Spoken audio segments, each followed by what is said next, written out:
Hi viewers, welcome to multi info Tamil. நம்மளுடைய வார்த்தைகளுக்கும் செயலுக்கும் ஒரு பவர் இருக்கு. அதனால நம்ம ஒருத்தருக்கு வாக்கு கொடுத்தோம்னா அதை மீறக்கூடாது. அப்படி மீறினா அதனுடைய விளைவுகள் எப்படிப்பட்டதா இருக்குங்கிறத தான் இன்னைக்கு வீடியோல நம்ம பார்க்க போறோம். நம்ம இன்னைக்கு பார்க்க போறது ஊர்வசி புரூரவனின் காதல் கதை. வீடியோக்குள்ள போலாமா? நரன் நாராயணங்கிற 2 முனிவர்கள் இமயமலையில கடுமையான தவம் செய்யறாங்க. இவங்களுடைய தவ வலிமையால உலகமுமே நடுங்குது.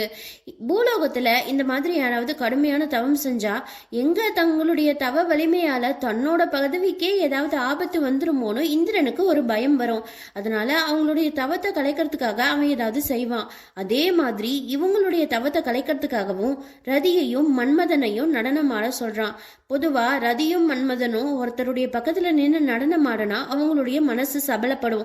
ஆனா இவங்களுடைய தவம் கலையவே இல்லை. உடனே தேவலோக அழகிகளை நடனமாட சொல்றான். அப்பவும் இவங்களுடைய தவத்துல எந்த மாற்றமும் இல்லை.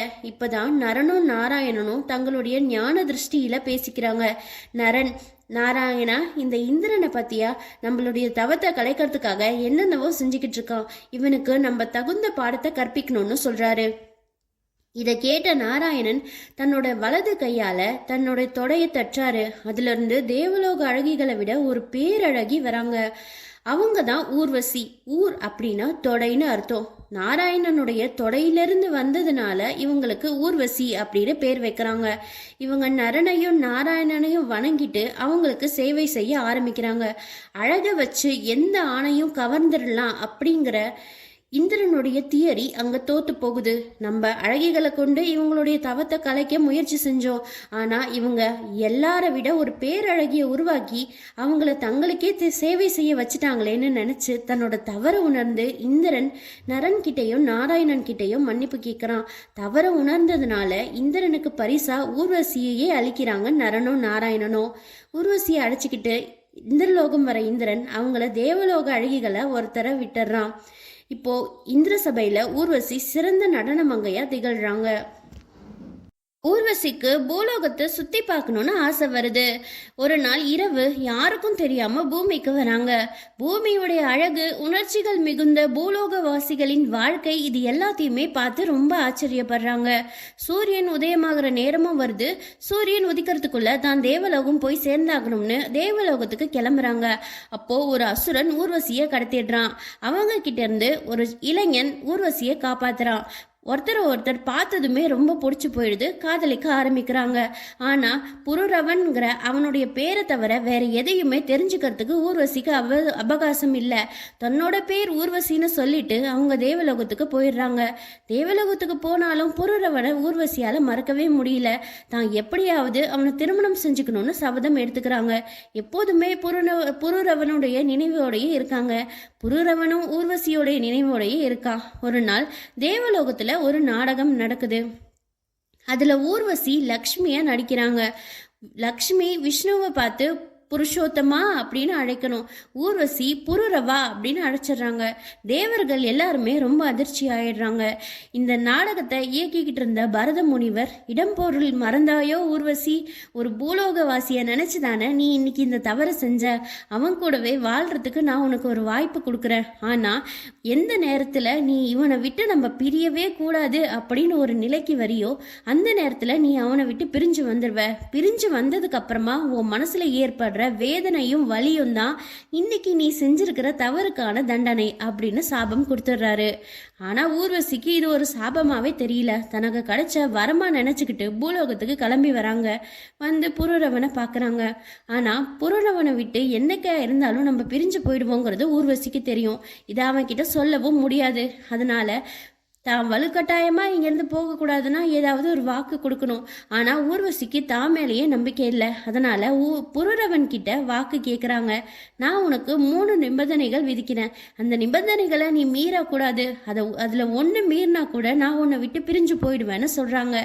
அந்த 3 நிபந்தனைகள் என்னன்னா, ஊர்வசி தேவலோகத்திலிருந்து வரும்பொழுது 2 ஆட்டுக்குட்டிகளை அழைச்சிட்டு வந்திருப்பாங்க. அதற்கு எந்த பாதிப்பும் வராம புரூரவன் பார்த்துக்கணும். அதே மாதிரி பூலோகத்துல இருக்கிற வரைக்கும் ஊர்வசி பசு நெய்யை மட்டும்தான் உணவா சாப்பிடுவாங்க. அதனால நெய்க்கு எந்த தட்டுப்பாடு வரக்கூடாதுன்னோ தான் ஒரு அறையை தவிர வேற எங்கேயும் புருரவனை நிர்வாணமா பார்க்க கூடாதுன்னு 3 நிபந்தனைகளை விதிக்கிறாங்க.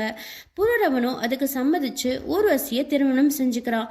அவங்களுடைய வாழ்க்கை ரொம்பவே அழகா போகுது. காதலுக்கே இலக்கணமா 2 பேரும் வாழ்றாங்க. 2 பேருக்கும் ஒரு குழந்தையும் பிறக்குது. ஒரு நாள் தேவலோகத்துல இந்திரனும் தேவர்களும் பேசிக்கிறாங்க. இந்திரன் ஊர்வசி இல்லாம இந்த தேவலோகமே கலை இழந்து போச்சுன்னு சொல்றான். இதை கேட்ட மற்ற தேவர்கள், அட அது கூட பரவாயில்ல, ஊர்வசியும் புருரவனும் ரொம்ப நல்லா வளர்ந்துக்கிட்டு இருக்காங்க, அவங்களுக்கு ஒரு குழந்தையும் பிறந்துருச்சு. இதை பார்த்த மிச்ச அழகிகளும் தானும் ஒருவரை திருமணம் செஞ்சுக்கிட்டு இதே மாதிரி குடும்பம் குழந்தைகள்னு வாழணும்னு ஆசைப்பட்டுட்டாங்கன்னா இங்க அழகிகளே இருக்க மாட்டாங்களே அப்படின்னு சொல்றாங்க. இதை கேட்ட இந்திரனுக்கு பயம் வர ஆரம்பிச்சிருது. ஊர்வசியுடைய நிபந்தனைகளை பத்தி தெரிஞ்சுக்கிட்ட இந்திரன் ஒரு சூழ்ச்சி செய்யறான். ஒரு நாள் இரவு ஊர்வசியுடைய ஆட்டுக்குட்டிகளை கடத்திட்டு வர சொல்றான். ஆட்டுக்குட்டிகள் பயத்துல கத்துது. என்ன ஆச்சுன்னு பாக்கிறதுக்காக புருரவன் தன்னுடைய அறையிலிருந்து வெளியில வரான். வெளியில வர அவசரத்துல தான் ஆடை இல்லாம இருக்கிறத மறந்துடுறான். அறையை விட்டு ஆடை இல்லாம வெளியில வந்த புருரவனை ஊர்வசி பார்த்துடுறாங்க. ஒரு தனிப்பட்ட அறையை தவிர வேற எங்கேயுமே தன்னை நிர்வாணமா பார்க்க கூடாதுங்கிற நிபந்தனையை ஊர்வசி விதிச்சிருப்பாங்க. ஒரு நிபந்தனையை மீறினாலும் தன்னை விட்டு பிரிஞ்சு போயிடுவேன்னு சொல்லிடுவாங்க. ஆனா புருரவன் 2 நிபந்தனைகளையுமே மீறி இருப்பான். இப்போ இவங்க 2 பேரும் பிரிஞ்சு போகக்கூடிய சூழ்நிலை வந்துருச்சு. ஊர்வசி மறுபடியும் தேவலோகத்துக்கே வந்துடுறாங்க. இதோட இந்த கதை முடியுது. நான் ஆரம்பத்திலே சொன்ன மாதிரி நம்மளுடைய வார்த்தைகளுக்குன்னு ஒரு வலிமை இருக்கு. நம்ம ஒருத்தருக்கு ஒரு வாக்கு கொடுத்துட்டோம்னா அதை என்னைக்குமே மீறக்கூடாது, காப்பாற்றணும். ஏன்னா ஒரு ரிலேஷன்ஷிப் ஸ்ட்ராங்கா இருக்கணும்னா அதற்கு அடித்தளமே ஒருத்தர் இன்னொருத்தர் மேல வச்சிருக்கிற நம்பிக்கை தான். அந்த நம்பிக்கை உடையும் போது அந்த உறவே வலிமை இழந்து போயிடுது. அதே மாதிரி மனித வாழ்க்கை நிலையற்றது. நம்ம வாழ்க்கையோடைய ஒவ்வொரு நிமிஷத்தையும் ஒவ்வொரு செகண்டையும் ரசிச்சு வாழணும். கூட இருக்கிறவங்கள நம்ம பக்கத்துல இருக்கும்போது கஷ்டப்படுத்திட்டு பிரிஞ்சு போனதுக்கு அப்புறம் ஃபீல் பண்றதுனால எந்த அர்த்தமும் இல்லை. அதனால யாருக்கும் எந்த யோசும் இல்லை. இன்னைக்கு கதை உங்களுக்கு பிடிச்சிருக்கும்னு நம்புறோம். வீடியோக்கு லைக் பண்ணுங்க, உங்க ஃப்ரெண்ட்ஸ் அண்ட் ஃபேமிலிக்கு ஷேர் பண்ணுங்க, மறக்காம மல்டி இன்ஃபோ தமிழை சப்ஸ்கிரைப் பண்ணுங்க. தேங்க்யூ.